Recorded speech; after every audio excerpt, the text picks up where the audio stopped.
Hello friends, Singapore అనేది country బాగుంటుంది, developed country కాబట్టి మన ఇండియా నుంచి అందులోనూ మన ఆంధ్రప్రదేశ్ నుంచి ఎక్కువ మంది ఏంటంటే సింగపూర్కి విజిటింగ్ కోసం వస్తుంటారు. సో వచ్చే వాళ్ళు ఏంటంటే 70% ఆఫ్ ద పీపుల్కి ఏంటంటే సింగపూర్ రావటానికి తక్కువ ఖర్చులో ఎలా రావాలనేది కూడా ఎక్కువ మందికి తెలియదు అనమాట. సో అందుకోసం అని చెప్పేసి నేను ఈ వీడియో చేయడం జరుగుతుంది. నేను చెప్పే డీటెయిల్స్, నేను చెప్పే పాయింట్స్ మీరు కానీ ఫాలో అయినట్లయితే మీరు అనుకున్న దానికంటే కూడా ఒక 30% మీరు మనీ సేవ్ చేయగలరు అనమాట. సో ఫస్ట్ ఏంటంటే మీరు సింగపూర్కి విజిటింగ్కి రావాలంటే ఫస్ట్ విజిటింగ్ వీసా అప్లై చేయాలి. సో అది ఎలా అప్లై చేస్తారంటే జనరల్గా ఇక్కడ ఇండియాలో కొన్ని ఏజెన్సీస్ ఉంటాయి, ప్రైవేట్ ఏజెన్సీస్. సో ఆ ఏజెన్సీ ద్వారా అప్లై చేస్తుంటారు. సో వాళ్ళు ఏంటంటే వాళ్ళు అప్లై చేసి వాళ్ళ కమిషన్ తీసుకుంటారు. So first visiting visa approve అవ్వాలంటే సింగపూర్ గవర్నమెంట్కి 1800 రూపాయలు కట్టాలి మన ఇండియన్ కరెన్సీ. సో అది వీసా అప్రూవ్ అవడానికి. ఆ 1800 కాకుండా వీళ్ళు ఏం చేస్తారంటే ఏజెన్సీ వాళ్ళు ఎక్స్ట్రా ఒక 1000 లేకపోతే 1200 తీసుకుంటారన్నమాట, అంటే వీసా అప్లై చేసినందుకు. సో అది ఇక్కడ ఈ 1200 కానీ లేకపోతే 1000 కానీ మీరు సేవ్ చేయాలంటే ఏం చేస్తారంటే మీకు ఎవరైనా సింగపూర్లో తెలిసిన వాళ్ళు ఉంటే వాళ్ళకి ఫ్రెండ్స్, పిఆర్స్ కానీ సిటిజన్స్ కానీ ఉంటారు. సో వాళ్ళ ద్వారా అప్లై చేయమనండి. అప్పుడు ఏంటంటే వాళ్ళు అప్లై చేసినట్లయితే వాళ్ళు ఓన్లీ 1800 ఫీజే సింగపూర్ గవర్నమెంట్కి కట్టాలి. మిగతా అప్లై చేసినందుకు ఏజెన్సీ వాళ్ళు ఛార్జ్ చేసే అమౌంట్ 1000 కానీ 1200 కానీ అక్కడ సేవ్ అవుతాయి. ఇంకా నెక్స్ట్ ఏంటంటే వీసా అప్లై చేయడానికి మనకి సింగపూర్కి రావడానికి ఫ్లైట్ టికెట్ బుక్ చేసుకోవాలి. దానికి తోడు మనం సింగపూర్కి వెళ్ళిన తర్వాత అక్కడ ఉండటానికి హోటల్ బుక్ చేసుకోవాలన్నమాట. సో అలాంటప్పుడు ఏంటంటే ఈ రెండిట్లో కూడా కొంత అమౌంట్ అయితే సేవ్ చేయొచ్చు నేను చెప్పినట్లు చేస్తే. సో మీరు జనరల్గా మీరు హైదరాబాద్ నుంచి సింగపూర్ టికెట్ బుక్ చేశారనుకో, ఫర్ ఎగ్జాంపుల్ అది 20,000 ఉంటుంది అనమాట. అంటే హైదరాబాద్ నుంచి టికెట్ ప్రైస్ అనేది ఎక్కువ ఉండిద్ది అనమాట కంపేర్ టు చెన్నై. మీరు హైదరాబాద్ నుంచి చేసుకుంటే 20,000 పడే టికెట్ మీరు చెన్నై నుంచి కానీ చేసుకున్నట్లయితే అదే టికెట్ 12,000కి వచ్చింది. ఇంకొకటి ఏంటంటే మీరు అన్ సీజన్లో కానీ మీరు ట్రావెల్ ప్లాన్ చేసుకున్నట్లయితే ఇంకా 10,000కు కూడా చెన్నై నుంచి టికెట్ వచ్చింది. ఒక్కోసారి అయితే మీరు అంటే వీకెండ్ కాకుండా ఏదైనా వీక్ డేస్ అంటే బుధవారం, గురువారం అట్లా మీరు కానీ టికెట్ చేసుకున్నట్లయితే ఒక్కోసారి మీకు 8,000కు కూడా టికెట్ వచ్చింది అనమాట చెన్నై నుంచి.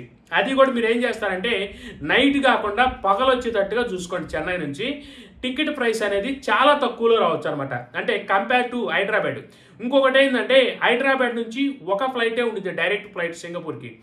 చెన్నై నుంచి అవుతే ఏంటంటే 4-5 ఫ్లైట్స్ డైరెక్ట్ ఫ్లైట్స్ ఉంటాయి అనమాట.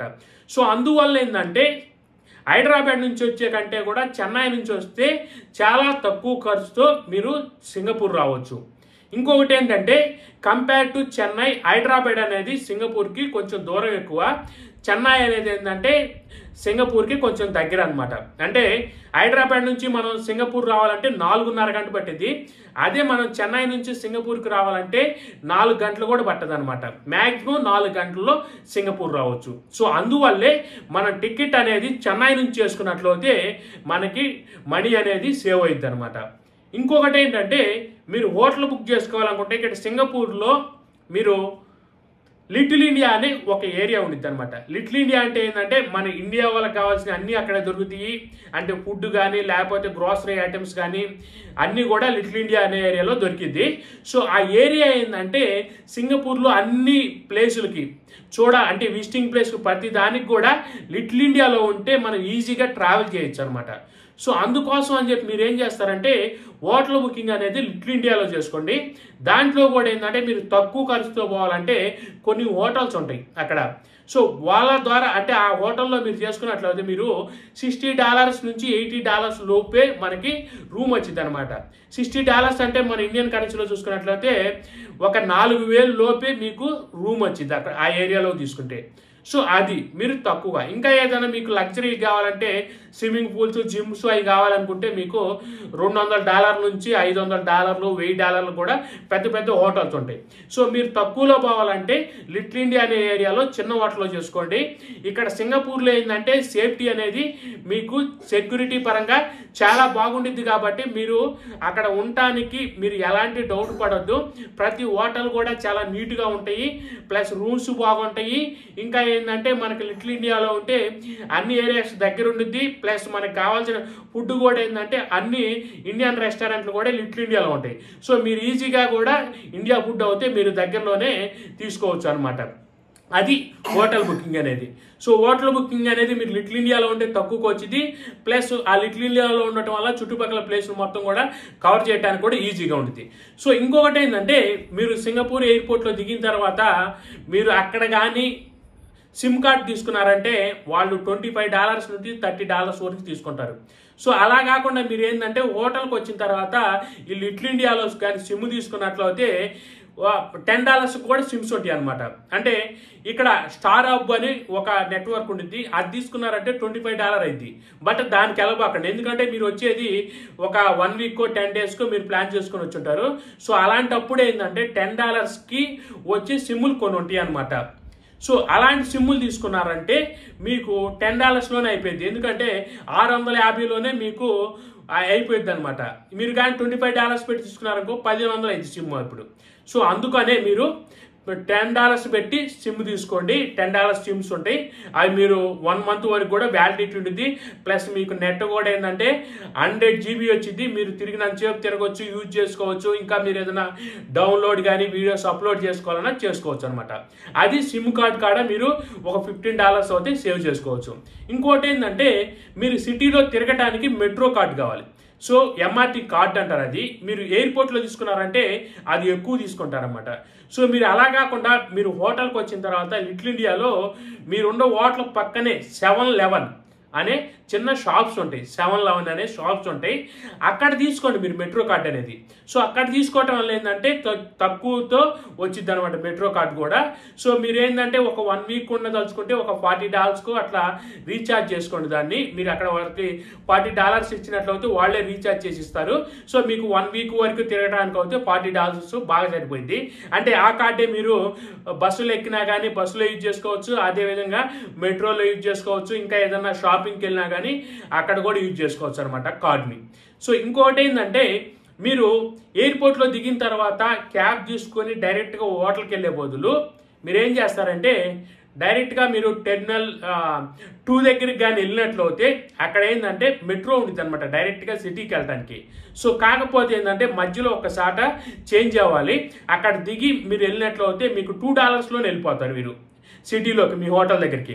అలా కాకుండా మీరు కానీ క్యాబ్ బుక్ చేసుకున్నారంటే మీకు కనీసం ఒక $30 అవుతాయి ఎయిర్పోర్ట్ నుంచి మీరు హోటల్కి వెళ్ళాలంటే. సో అక్కడ మీరు కనీసం ఒక $20 అయితే సేవ్ చేస్తారనమాట మీరు మెట్రోలో కానీ వెళ్ళినట్లయితే. మెట్రో కూడా చాలా బాగుంటుంది, ట్రావెల్ చేయడానికి కూడా ఈజీగా ఉంటుంది అనమాట. మీరు ఎయిర్పోర్ట్లో దిగిన తర్వాత బయటకు వచ్చినాక ఎవరైనా అడగండి, అంటే సిటీలోకి వెళ్ళటానికి మెట్రో ఎటు సైడ్ ఉంటుంది అంటే టెర్మినల్ 2 సైడ్ ఉంటుంది. సో మీరు అక్కడికి వెళ్ళినట్లయితే అక్కడ ట్రైన్స్ వస్తూ ఉంటాయి అనమాట సిటీ నుంచి వచ్చి. మీరు అక్కడ ఎయిర్పోర్ట్లో ఎక్కి ఎక్స్పో అనే ఏరియా ఉంటుంది, మీరు ఎయిర్పోర్ట్లో ఎక్కడంలోనే నెక్స్ట్ స్టేషన్ ఎక్స్పో అని ఉంటుంది, అక్కడ దిగండి. అక్కడ దిగిన తర్వాత డౌన్ టౌన్ అనే లైన్ ఉంటుంది. సో ఆ లైన్ ఎక్కినట్లయితే, ఆ లైన్లో ట్రైన్ ఎక్కినట్లయితే మీరు లిటిల్ ఇండియాకి వెళ్ళాలంటే జలన్ బీసార్ అనే ఒక స్టాప్ ఉంటుంది. ఆ స్టాప్లో దిగితే మీరు అక్కడనే హోటల్స్ ఉంటాయి అనమాట. ఒక 5-10 మినిట్స్ వాకబుల్లో మీరు బుక్ చేసుకుని హోటల్ ఆ సరౌండింగ్స్లోనే ఉంటాయి. మీరు గూగుల్లో సెర్చ్ చేసుకొని ఆ హోటల్ దగ్గరికి వెళ్ళండి. సో ఎవరైనా ఇంకా అది కూడా మాకు ఇబ్బందిగా ఉంటుంది అనుకుంటే అప్పుడు మీరు క్యాబ్ బుక్ చేసుకోండి. వాళ్ళకి ఆ హోటల్ కానీ అడ్రస్ ఇచ్చినట్లయితే డైరెక్ట్గా హోటల్ దగ్గర తీసుకెళ్తారు. సో ఇక్కడ ఏంటంటే మీరు ఎయిర్పోర్ట్ నుంచి క్యాబ్ కాకుండా లోకల్ ట్రైన్కి వచ్చినట్లయితే అక్కడ కూడా మనీ మిగిలించవచ్చు. ఇంకొకటి ఏంటంటే మీరు సింగపూర్లో విజిటింగ్ ప్లేస్కి వెళ్ళినప్పుడు అక్కడ ఏంటంటే విజిటర్స్కి ఒక ప్రైస్ ఉంటుంది, అలా కాకుండా ఇక్కడ వర్క్ చేసే వాళ్ళకి ఒక ప్రైస్ ఉంటుంది అనమాట. ఫర్ ఎగ్జాంపుల్ ఇప్పుడు క్లౌడ్ ఫారెస్ట్కి వెళ్ళాలనుకో, నేను ఇక్కడ వర్క్ చేస్తున్నా కాబట్టి నాకు $20లో అయిపోయింది. అలా కాకుండా విజిటింగ్ కోసం వచ్చిన వాళ్ళకి ఏం చేస్తారంటే వీళ్ళు $35, $40 అట్లా ఛార్జ్ చేస్తారనమాట. సో అక్కడ ఏంటంటే మీరు సింగపూర్లో దిగిన తర్వాత మీకు ఎవరైనా తెలిసిన వాళ్ళు లేదా రిలేటివ్స్ ఉంటే వాళ్ళు తీసుకొని వెళ్ళండి. సో వాళ్ళ ఈపీ కార్డు అంటే అంటే వాళ్ళ వీసా చూపిస్తే ఏంటంటే సగం రేట్కే మీరు విజిటింగ్ ప్లేసుల్లో అక్కడ టికెట్ తీసుకోవచ్చు. ఇంకొకటి ఏంటంటే మీరు ఇక్కడ విజిటింగ్ ప్లేసుల్లో ప్రతి విజిటింగ్ ప్లేస్ కూడా ఏంటంటే ఆన్లైన్లో అక్కడ టికెట్స్ అమ్ముతుంటారు. సో మీరు ఏ ప్లేస్కి వెళ్ళాలో అది మీరు ఆన్లైన్లో కానీ చెక్ చేసినట్లయితే కొన్ని వెబ్సైట్స్ కానీ లేకపోతే కొన్ని గ్రూప్స్ కానీ వస్తాయి. సో దాంట్లో కానీ మీరు కొనుక్కున్నట్లయితే టికెట్ అనేది ఒక $5 అయినా మినిమం $5 కొంచెం తక్కువతోనే మీకు టికెట్స్ దొరుకుతాయి. సో ఇంకా నేను నెక్స్ట్ వీడియోలో మీరు సింగపూర్కి వచ్చిన తర్వాత ఏమేం ప్లేసులు చూడాలి, ఎలా వెళ్ళాలి అనేది కూడా నెక్స్ట్ వీడియోలో అయితే ఎక్స్ప్లెయిన్ చేయడం జరుగుతుంది. ఇన్ఫర్మేషన్ కానీ నచ్చినట్లయితే వీడియో లైక్ చేయండి, మీ ఫ్రెండ్స్ షేర్ చేయండి, సబ్స్క్రైబ్ చేసుకోవటం మర్చిపోవద్దు.